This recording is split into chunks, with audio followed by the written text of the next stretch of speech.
वो से जुड़े हुए हैं, जहाँ से हम आए हैं वहाँ ऐसी बच्चियाँ आती हैं, उनके बारे में हम कितना सोचते हैं।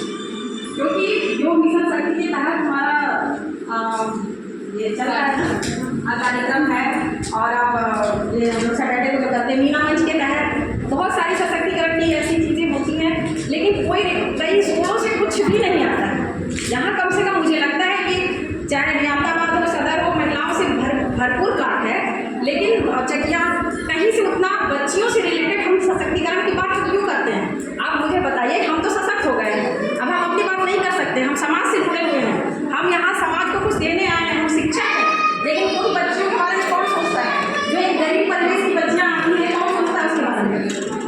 यहाँ गुड टच बैड टच मुझे लगता है कि बहुत कम ही विद्यालयों की लड़कियाँ समझती होंगी इस चीज़ को, क्योंकि हम यहाँ तो जब भी हमारे सेमिनार हो चाहे कहीं भी हो, हम अपनी भी बात करते हैं, हम कहते हैं कि हम बहुत सशक्त हो गए हैं, लेकिन अभी भी आप चले जाइए गाँव में, बहुत कम उम्र में लड़कियों की शादी कर दी जा रही है, 16-17 साल की लड़कियों की शादी कर दी जा रही है। तो हमारे ये फर्ज बनता है कि जिस गांव में हम टीचर हैं, अब मीटिंग तो होती है, एसएमसी की मीटिंग होती है, पीटीएम की मीटिंग होती है, तो कम से कम हम अपने कुछ राय उन अभिभावकों को बताएं कि अगर आपकी बच्ची पढ़ने वाली है, हमारे ये भी होना चाहिए कि वो लड़की कैसी है पढ़ने में।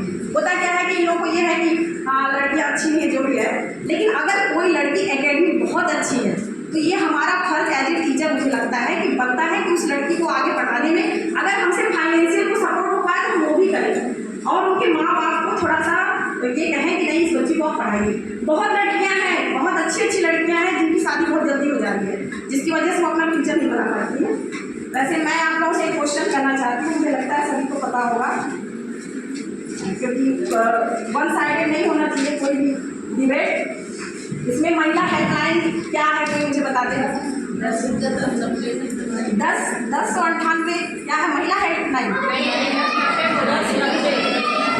10-90। आप लोग आज जान जाइए, महिला हेल्पलाइन है 181, महिला हेल्पलाइन है 181, पुलिस आपातकाल है 112, जो आपको भी जानना चाहिए और आप अपनी जो भी छात्राएं आती हैं छात्र को भी बता सकते हैं। और सबसे बड़ी बात है, यहाँ सभी महिलाओं की वो टीका टिप्पणी कर रहे हैं, एक माँ ही बेटे को भी जन्म देती है। जो संस्कार है वो आप बचपन से बेटे में पैदा करिए कि महिलाओं का सम्मान करें। जितनी ये सब हरकतें होती हैं वो भी तो किसी का बेटा होगा, उसकी माँ ने उसे क्या संस्कार दिया, चाहे बलात्कार हो चाहे कोई भी घरेलू हिंसा। मुझे लगता है कि यहाँ महिलाओं को खुद अपने अंदर झांकने की जरूरत है। खैर मैं ज़्यादा नहीं बोलूँगी, टाइम नहीं है। आप लोगों को कुछ, क्योंकि हम लोग महिला सुरक्षा कानून कुछ मेरा टॉपिक था, उस मैंने बोला तो भारत में महिला सुरक्षा कानून भारतीय दंड संहिता है, किसी की कुछ धाराएं हैं उसको आप लोग समझ लीजिए। धारा 354 है महिला की मर्यादा भंग करना, दूसरा है धारा 354A वो यौन उत्पीड़न में लगता है, धारा 354B वो आपका पीछा करता है उसमें लगता है, धारा 509 महिला का अपमान करने वाले सब जो बोलते हैं उसमें ही होता है। यौन अपराधों को, अच्छा यौन अपराधों का वो सब क्या कहा जाता है कोई बताया मुझे? क्या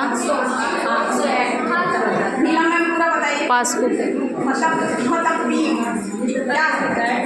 तो नहीं पता है, बस ये है कि इतना पता है कि छोटे बच्चों को, पासको छोटी बच्चियां हैं, अगर उनके साथ कोई अभद्रता होती है तो वो बच्चियां सामाजिक और न्यायिक व्यवस्था के तहत उनको दंडित किया जाएगा जो इस तरह का कृत्य करता है। 18 वर्ष से कम। हाँ जी, 18 वर्ष से कम। POCSO act, CSO POCSO act, POCSO act POCSO 2012 18